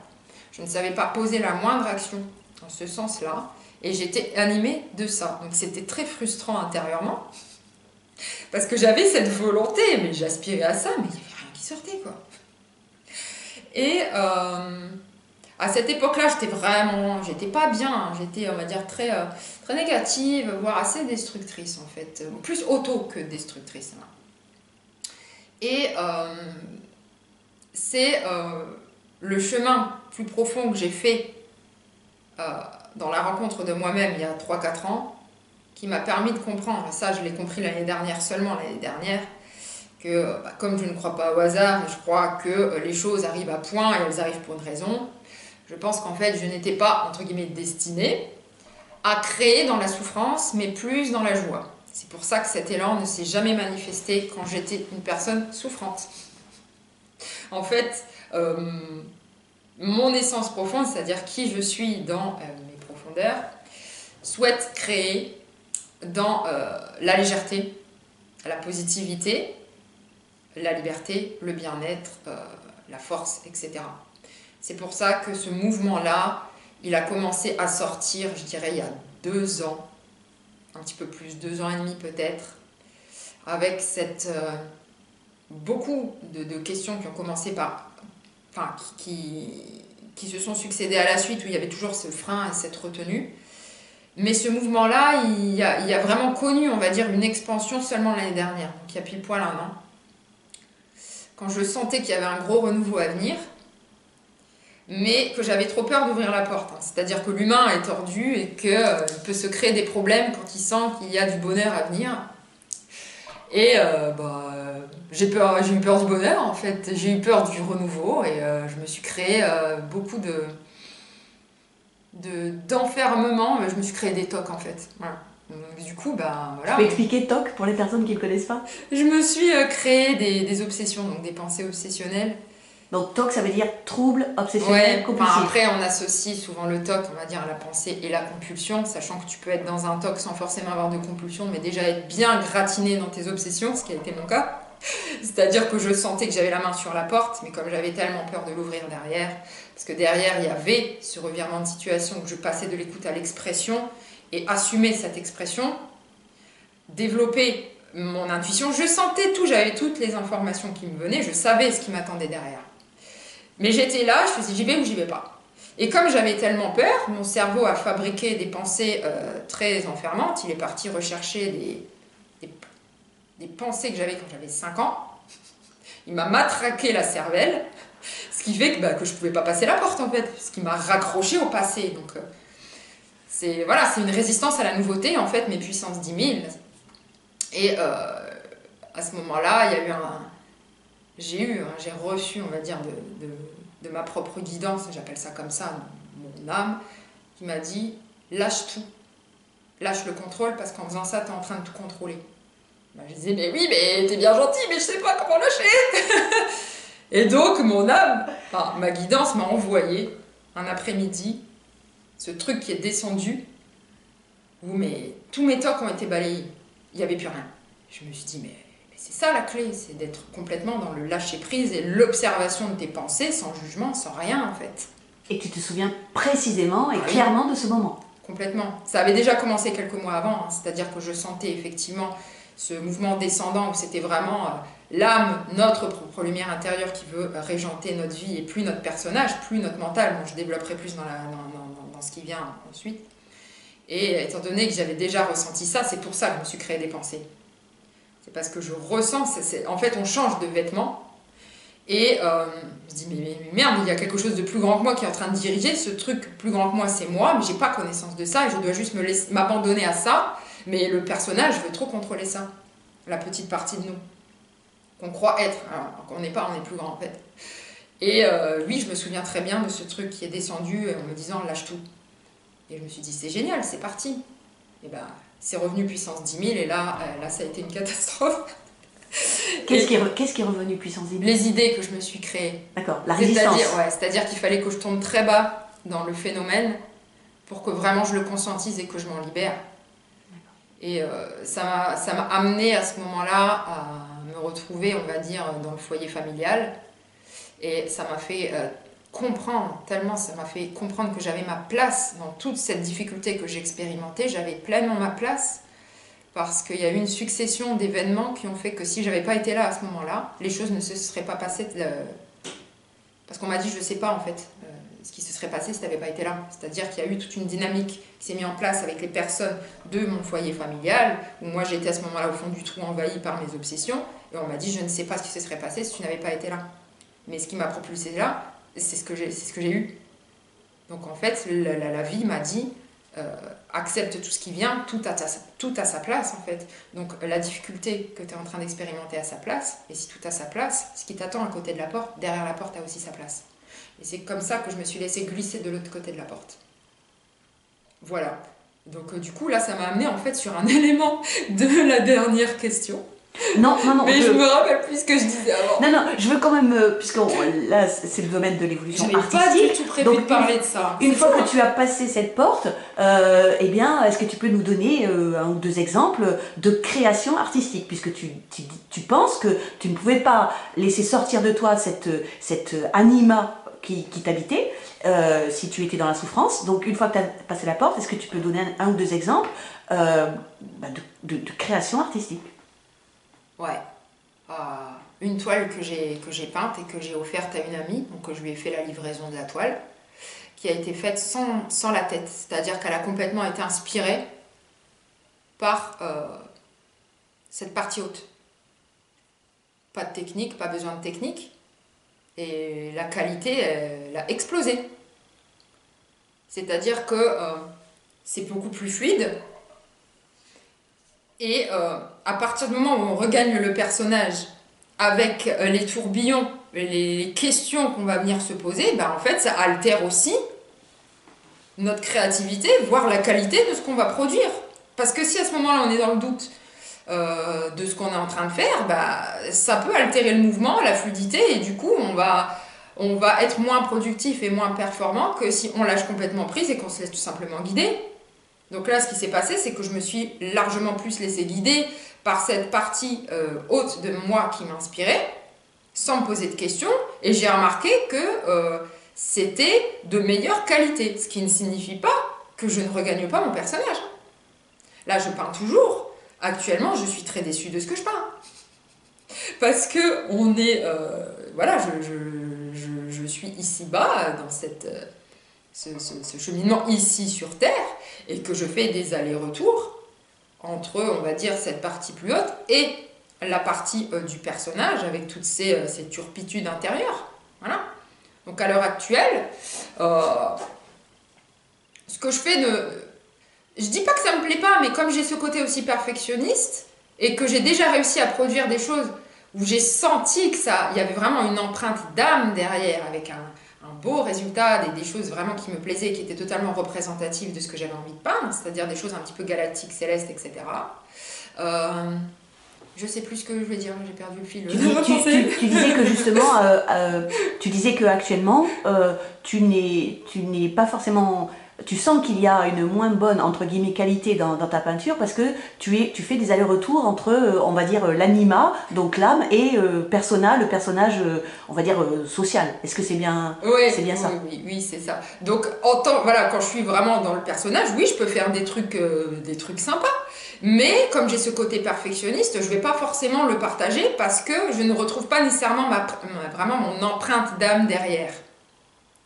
Et j'ai envie en fait de vraiment expérimenter que ce qui est de l'ordre de l'empreinte d'âme dans ce que je fais. tu vois. Oui. Donc la peinture, c'est un cheminement. Bon, j'ai confiance dans mes capacités, dans ce que je peux faire. Pas toujours, mais d'une manière générale, oui, je sais que c'est un chemin. La peinture, c'est difficile, je suis la première à le dire. Donc c'est pas parce que des fois j'arrive à faire les choses de manière fluide que c'est gagné à tous les coups. Non, il y a des gros flops, honnêtement, il y a des gros flops. Donc c'est un cheminement. L'écriture est plus innée chez moi. C'est davantage... ouais, c'est plus inné. C'est plus inné. J'ai moins de mal à écrire quelque chose que de peindre en me disant c'est sûr que ça va être réussi. Alors, je peux en témoigner parce que vraiment, le texte poétique que tu as récité, j'ai été admirative puisque tu m'as dit gentil, que... Vraiment, vraiment. Et alors, une question que je ne t'avais pas posée, mais c'est comment dire, c'est ce qui a joué dans la position de la caméra dans une pièce de son appartement. Donc, est-ce que les tableaux qui sont derrière toi sont de toi? C'est mes petites miniatures. Oui, d'accord. Oui. Oui, c'est des choses que j'ai réalisées en étant dans le personnage. D'accord. Okay. La toile d'âme, elle a été livrée, elle est en Suisse. Que j'ai nommé alors, même ces toiles-là ont un aspect, comme tu disais, un petit peu galactique, je dirais. Bah tant mieux, parce que c'est ce que j'ai envie de révéler.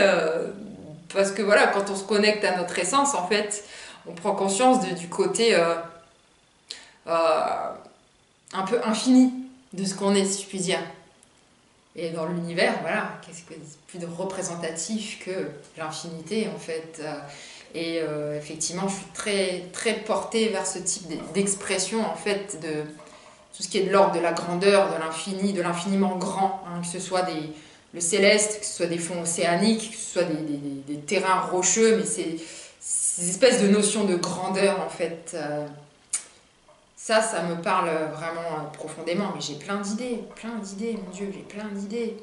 Donc je sais que la suite, ça sera bien, mais il faut aussi que je sois patiente, il faut que je sois humble aussi, parce que j'ai tendance à mettre la charrue avant les bœufs, et à partir du moment où je vois que, oui, il m'est arrivé de faire des trucs où j'étais très satisfaite, inspirée par la partie haute, et ben non, mais des fois, c'est pas parce que ça a été acquis une fois que, allez hop, tout le monde ma poule. Donc c'est aussi un chemin d'humilité où, ben non, il y a des choses aussi à apprendre, il y a des choses à reconsidérer, à remettre à leur place, aussi faire preuve de patience et d'indulgence envers soi-même aussi. Là, j'ai un gros travail là-dessus à faire. Hein. La patience, l'indulgence, il y a des moments où j'ai pas d'élan artistique, aussi l'accepter. Hein.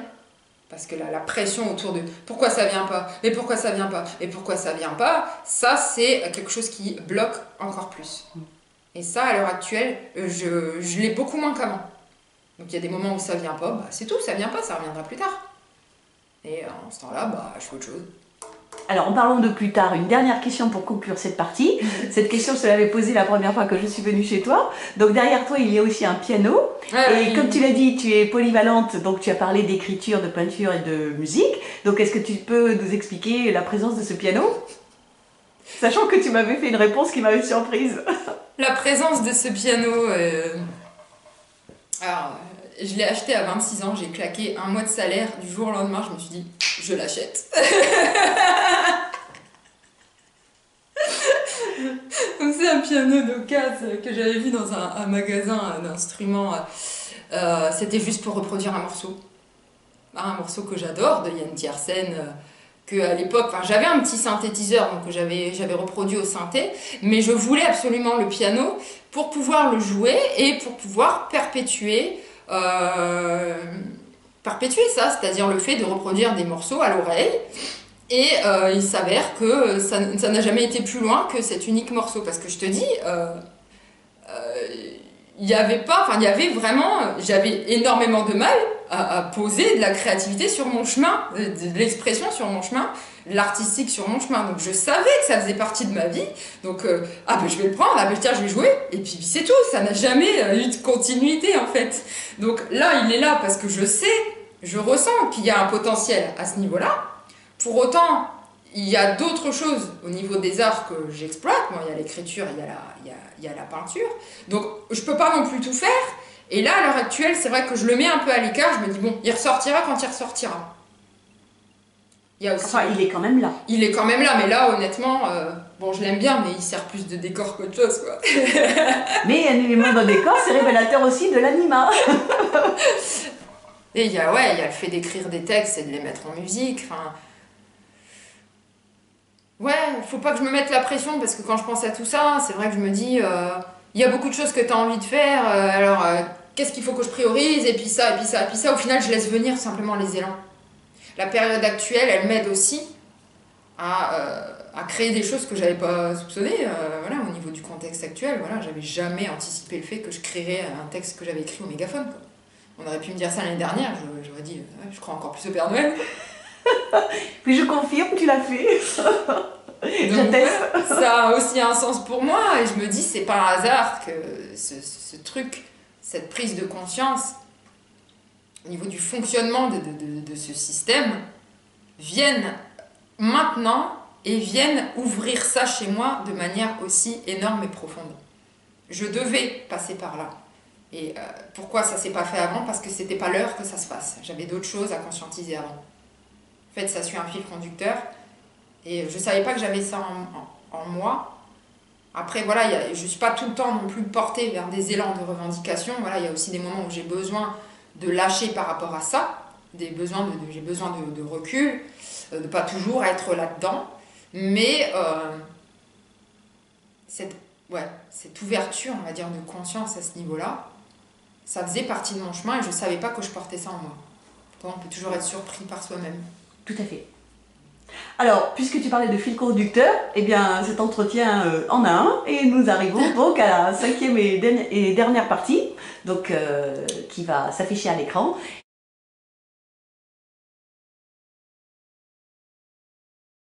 Alors, mon cheminement spirituel. Alors, il y a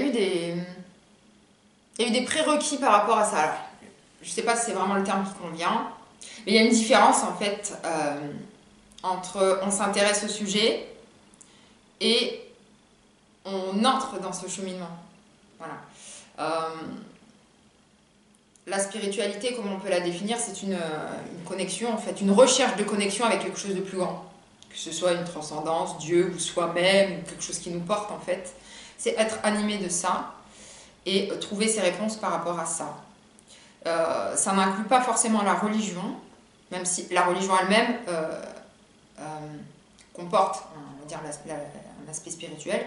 La spiritualité en tant que telle, ou le cheminement spirituel en tant que tel, n'intègre pas forcément la question de la religion.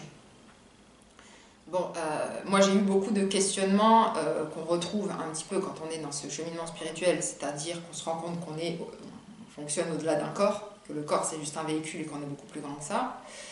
Ça c'est quand on entre dans le cœur du sujet, qu'on fait ce travail de dépouillement intérieur, ça on le vit, on l'expérimente vraiment. Mais avant de rentrer vraiment dans le vif du sujet, on peut tout à fait se poser des questions sur tout ça. Des questions existentielles. Oh, ben, est-ce que la vie continue quand on meurt? Qu'est-ce qui sous-tend l'univers? Est-ce que Dieu existe? Etc. Donc, avant de rentrer, on va dire, dans ce vif du sujet, donc dans ce chemin de retour vers moi-même, j'ai eu une période de vie où j'ai beaucoup questionné l'existence d'une vie post-mortem. Donc ça, c'était quand j'avais 24-25 ans. Le plus, c'était quand j'étais à Strasbourg et que je faisais mes études. C'est-à-dire que j'avais tellement besoin de répondre à la question que je ne pouvais plus vivre. Donc, c'était terrible de ne pas avoir de réponse à cette question-là. Donc, j'étais obsédée par ça. Il fallait que ça trouve du sens. Donc, ça a été une période un petit peu compliquée, où je faisais beaucoup de recherches, où je faisais beaucoup de monologues intérieurs aussi. Qu'est-ce que c'est que ça? Est-ce qu'il y a quelque chose? Enfin, voilà, j'étais un petit peu perdue dans ce type de questionnement. Et dans la foulée, ma grand-mère est décédée. Et le fait qu'elle soit décédée, ça a aussi... ça a créé vraiment une forme de continuité par rapport à ce questionnement, étant donné que dès qu'elle est partie, ma première question, ça a été: où est-ce que tu es? Voilà. Et la mère de ton père ou de ta mère? De ma maman. D'accord. Et c'était extrêmement compliqué pour moi de ne pas avoir de réponse à cette question. Bref, j'ai fini un petit peu par lâcher prise, parce qu'après, bon, j'ai rencontré, voilà, je me suis beaucoup intéressée aux témoignages de mort imminente, des personnes qui avaient aussi, on va dire, un don de médiumnité, etc. Et ça, j'ai trouvé quelques réponses en fait, sans pour autant les valider, parce qu'à partir du moment où je ne vis pas la chose à l'intérieur de moi, les choses sont à l'état d'hypothèse, mais elles ne sont pas validées. Voilà. Moi, j'ai besoin de vivre les choses en termes d'expérience et de ressenti intérieur pour valider leur existence. Sinon, ça ne prend pas. C'est pour ça que je n'ai jamais, par exemple, les livres religieux, voilà, que je respecte, ça n'a jamais pu prendre chez moi parce que je ne peux pas lire des choses et ensuite me les approprier en tant que croyance absolue parce que je les ai lus, pardon, ou parce qu'on m'a dit que c'était inspirant, que c'était la vérité, etc. Moi, j'ai besoin de me constituer ma propre vérité à travers ma propre expérience, mes propres questionnements et mes propres réponses. Ça fait vraiment partie de moi. Donc, il y a eu, on va dire, cette première partie où intellectuellement, je questionnais beaucoup le sens des choses. Et à la suite de ça, quand j'avais un petit peu lâché prise par rapport à ça par ailleurs, j'ai eu des très fortes intuitions qui n'avaient rien à voir avec ça, qui étaient de l'ordre du relationnel. Bon, après, je ne vais pas développer en fait, parce que ça intègre une autre personne, on va dire. Et c'est des intuitions qui ont été extrêmement fortes et qui se sont révélées exactes. C'est-à-dire que j'avais aucun moyen de savoir que ça allait se passer, mais je savais que ça allait se passer. De la manière... ça s'est passé? Oui. Ça s'est passé. Et c'était assez extraordinaire en fait. Et c'est ça qui a propulsé mon cheminement. C'est-à-dire vraiment le fait d'intégrer des informations à l'intérieur de moi parce que j'ai fait ce retour vers moi-même. C'est-à-dire qu'à partir de ce moment-là, j'ai eu besoin de trouver des réponses par rapport à ces intuitions-là. Je me suis dit, ça vient d'où ça? Parce que ça passe pas par ma tête. Quand on vit ce type d'évidence intérieure, on ressent que ça passe pas par la tête et on se demande d'où les informations elles arrivent en fait. Et du coup, en tout cas pour ma part, il y a eu un gros questionnement sur qu'est-ce qui sous-tend tout ça, ça vient d'où en fait. Et j'ai commencé à faire des monologues. Je me suis dit, je sais pas s'il y a quelqu'un qui m'entend, peut-être bien que oui, peut-être bien que non. Donc j'ai fait mes monologues, je me pose telle question sur ça, est-ce qu'il y a moyen d'avoir une réponse? Et j'ai laissé la porte ouverte. Et quand j'allais me coucher, on dit que la nuit porte conseil, il se passait des choses et je suis toujours, même à l'heure actuelle, beaucoup plus réceptive dans le sommeil, mais ça c'est normal parce que dans le sommeil ou dans un état d'endormissement ou de réveil, le mental, il a tendance à dégager en fait, et du coup il n'y a plus de filtre, il n'y a plus le filtre et le raisonnement du mental qui va venir analyser ce qu'on ressent. C'est juste l'information qu'on ressent à l'état brut. Voilà. Et du coup, dans mon sommeil, j'ai ressenti ce type d'informations, de réponses qui m'étaient données, avec un sentiment de... En fait, c'est comme si on baignait à ce moment-là dans une multidimension où il y avait énormément d'informations qui nous parvenaient, où on n'est plus que un avec ce qui nous entoure, où on sait tout sur tout. On a un peu le don d'ubiquité. Le corps n'existe plus, mais tout est plus grand sans corps, en fait. En fait, ce sont des sorties astrales, on va dire, qu'on fait tous, mais inconsciemment, la nuit. C'est-à-dire que la nuit, comme le corps est au repos, les énergies, en fait, je ne sais pas trop comment appeler ça, sont connectées à, on va dire, une multidimension, et on perçoit des informations. Donc après, moi, là, c'est mon cheminement, je veux convaincre personne, bien sûr, mais en faisant des recherches, en discutant avec d'autres personnes, voilà, on a pu mettre en commun nos expériences et nos ressentis qui ont été exactement les mêmes. Cet état de frustration immense quand on regagne le corps, parce qu'on retourne au bocal en fait. Donc on passe de l'océan au bocal. Un petit poisson dans un bocal qui n'a plus accès à rien, qui s'emmerde ici en fait, tu vois. Et cette frustration, le fait de revenir avec le contenu de l'information qui est perdu, si ce n'est de quelques traces en fait qui peuvent nous rester, il y a une grosse frustration. Donc la mise en commun de ces différents témoignages d'expérience m'a fait conscientiser qu'il y avait des sorties astrales possibles la nuit, des voyages astraux, peu importe comment on les appelle, des sorties hors du corps. Voilà. Donc ça a été une sorte de passerelle pour me faire comprendre qu'il y avait quelque chose de beaucoup plus grand que notre corps, qui était connecté à nous, qui était l'extension de nous-mêmes et dont on était l'extension en fait. C'est vraiment des passerelles, en fait. On est vraiment connecté à un grand tout. Et quand on le vit, il est très difficile d'être dans le doute. Moi, je suis une personne qui remet beaucoup les choses en question, j'ai un mental très très important où je vais rationaliser, je vais avoir du discernement, j'ai un souci de discernement, enfin un souci, non, pour moi c'est très important d'en avoir, pour ne pas aller s'embourber après dans des trucs qui n'ont ni queue ni tête. C'est vital pour moi d'avoir un discernement, y compris et surtout dans le milieu de la spiritualité où il y a aussi des gens qui peuvent dire tout et n'importe quoi. Donc c'est très important. Mais quand on vit l'expérience, surtout quand on extrait des informations qui se vérifient a posteriori, par exemple, on ne peut pas douter de l'expérience. On sent que c'est réel, exactement de la même manière que les personnes qui ont vécu une expérience de mort imminente ne doutent pas de ce qu'elles ont vécu, parce que l'expérience est tellement puissante et forte qu'elles en reviennent chamboulées, en fait, et elles-mêmes peuvent extraire des informations, par exemple sur l'avenir, quelques mois ou quelques années après, ça se produit. Voilà, donc c'est ce genre de témoignage, en fait, qu'on peut relever chez des personnes qui vivent ça. Donc c'est vrai qu'à ce moment-là, moi, il n'y a pas de doute, en fait. Il y a toujours peut-être une partie qui questionne ça et qui dit dans l'absolu, peut-être que tu t'es raconté un film, éventuellement, effectivement, mais après, c'est comme si la clarté se posait en moi et du coup, j'ai plus de doute parce que je sais, voilà, je sais.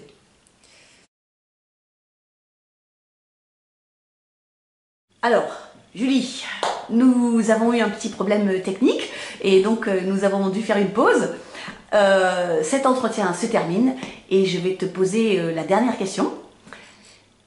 Que t'a apporté cet entretien que tu as spontanément accepté dès que je te l'ai proposé? Eh ben, cet entretien, en fait, il vient confirmer que je suis à ma place dans l'expression et dans ce que j'ai à dire, dans le fait de faire entendre ma voix. C'est la continuité, en fait, de mon chemin d'expression. Je sens que ça a une justesse que cet entretien arrive, en fait, parce que, oui, il me permet d'être dans une continuité des portes que j'ai déjà ouvertes et me permettre d'accéder à la suite d'une expression que j'ai déjà commencée, en fait. Donc, je me sens à ma place en le faisant. Et je dis pas que ça ne m'a pas stressée du tout, mais c'est quelque chose que j'ai plus de facilité à accepter aujourd'hui parce que je comprends que les choses qu'on expérimente, elles ont un sens et elles ne sont pas hasard. Dans la mesure où on débloque à l'intérieur de nous, qu'on débroussaille le chemin, il y a des événements qui se mettent en place dans notre vie qui entrent en adéquation avec ce qu'on a à l'intérieur. Donc j'ai senti que cet événement qui m'était proposé rentrait lui-même en adéquation avec ce que j'ai pu moi-même débloquer et ouvrir. Donc ce que j'aurais pu encore refuser peut-être l'année dernière parce qu'il y avait des portes que je n'avais pas ouvertes ou que j'avais juste la main dessus mais je n'allais pas au-delà.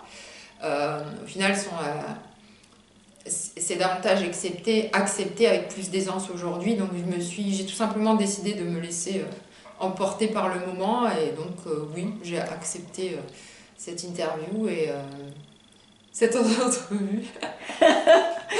Comme disent les Québécois, Oui. qui respectent plus la langue française qu'en France métropolitaine. Et ça confirme que j'ai un chemin d'expression, en fait. L'écoute, oui, mais l'expression, peut-être même encore plus. Et c'est ce qui est surprenant. Parce que c'est un peu une métamorphose de l'être. Et une invitation à sortir soi-même de son propre confort. Étant donné que moi je suis quelqu'un d'assez réservé à la base, d'assez tout en discrétion. Là, je suis un peu amenée à l'ouvrir en fait et à accepter la nécessité de l'ouvrir. Et voilà, c'est comme ça. Voilà, c'est une continuité de ce que j'ai déjà commencé. Alors, j'ai dit que c'était la dernière, mais finalement, il y en a une toute dernière qui vient, qui va peut-être un peu te déstabiliser, je ne sais pas. Allons-y. Que penses-tu que pourrait être la réaction de tes proches si il et elle sont amenés à regarder la vidéo de cet entretien qui va être publié aussi bien dans ma chaîne que dans la tienne, si tu le choisis?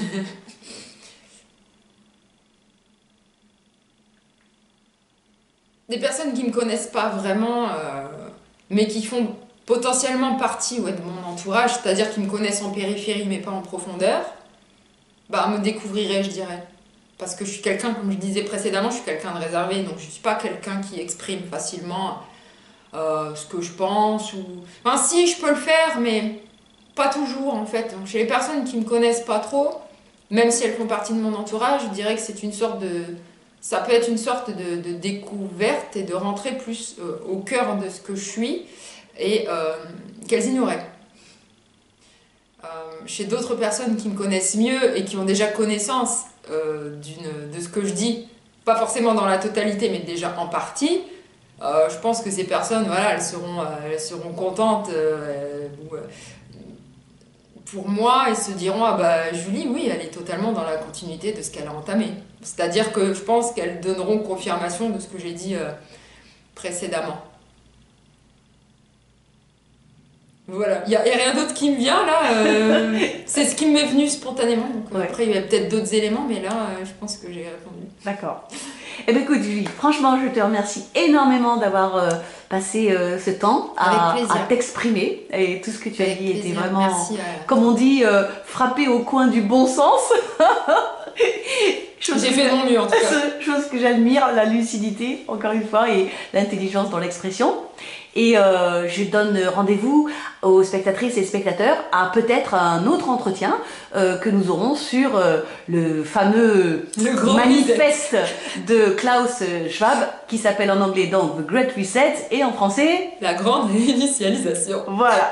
Donc merci encore Julie. Avec et à bientôt spectatrices et spectateurs sur Canal Jack, la chaîne de résistance. Merci.